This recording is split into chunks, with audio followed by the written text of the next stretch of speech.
Рахмат, Дастан Арыспекович.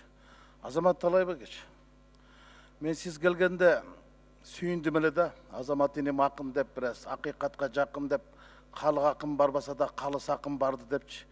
Бирок сиздин калыстыгыңызды көрө албай жатабыз да.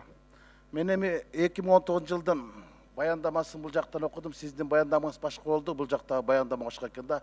Асыресе бул башкаруучу органдын баяндамасы эмес, аткаруучу органдын отчету болуп калыптыр да. Эми өткөн жуманын этегинде биз бир нече саясий партиялар, анан саясий ишмерлер биригип бир шайлоого ынтымак менен барайын деп, анан ошону 2 мүнөттүк сюжеттин КТРга төлөп көрсөтүп койгула десек, 176 000 сомду алып, үгүт иштеринин тарифи менен. Анан кечинде кайта баш тартты. Жок, бул болбойт экен деп. Буну кандай түшүнсөк болот? Акаевдин убагында Карыпкуловдагы, Атамбаевдин убагында Карыпбековдагы мындай кара сантайлыкка барган жок эле го. Эмитен элди экиге бөлүп баштадыңарбы? Силер ушундай услуга менен президенттин саясатына саботаж кылып атасыңар. Шайлоо башталып электе шайтан оюндарды баштап атасыңар. БШКдан каттап кел дейт. БШКдан айтсак, БШК биз бербейбиз, айыл президенттин жарлыгы чыга элек. Шайлоо өнүктүгү жок, мындай эле көрсөтүш керек дейт. А булар акчаны алып туруп, экинчи күнү кайта кайтарып берди. Сюжетти көрсөтпөй койду. Бул эмне деген? Айтыңызчы. Качанга чейин уланат ушундай кара жашыктын кара пиарлары, кара сантайлык кадамдары, кара зүгөй адамдарына качан арылабыз?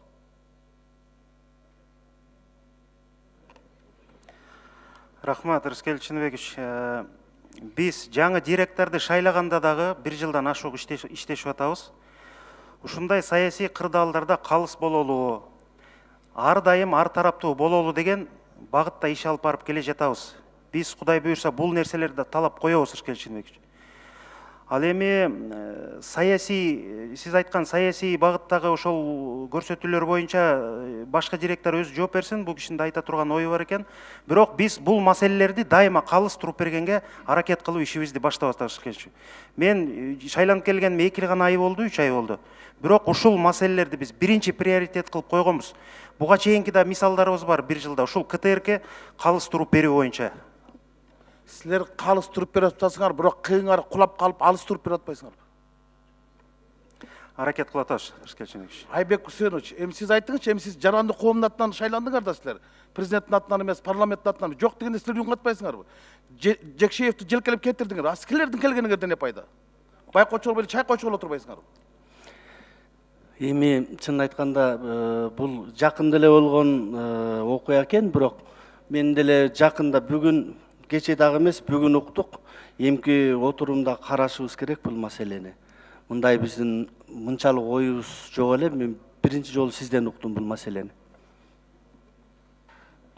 Рыскел Чынбекович, мен жооп берип коеюнчу. Бул биздин позициябыз ошо расмий агитациялоо кампаниясы башталып электе, бардыгын ошо теңин күчүлүктөрдү түзүп, бардык ошо саясий партияларга да бирден-бир шарттарды түзүп берип, андан кийин эгерде башталгандан кийин ошондо чогуу баштайлы деген позициябыз ушундай өзү ушундай. Буга чейин дагы партиялар кайрышкан, алардан дагы биз баш тартканбыз.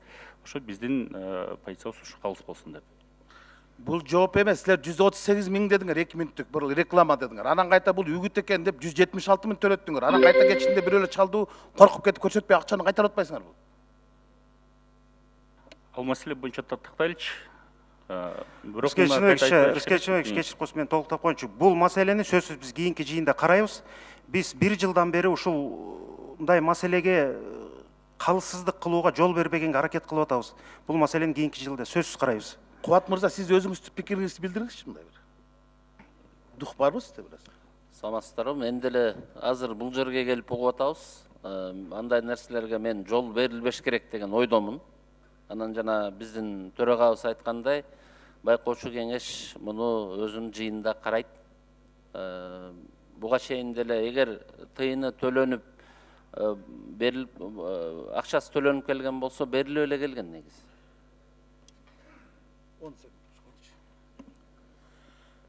Мындай болот атта саясатчы. Силер ушинтип элди экиге бөлөсүңөр да, мурун президентибизге мена коюп 10 секунд.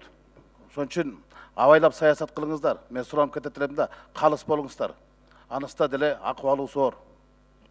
Рахмат.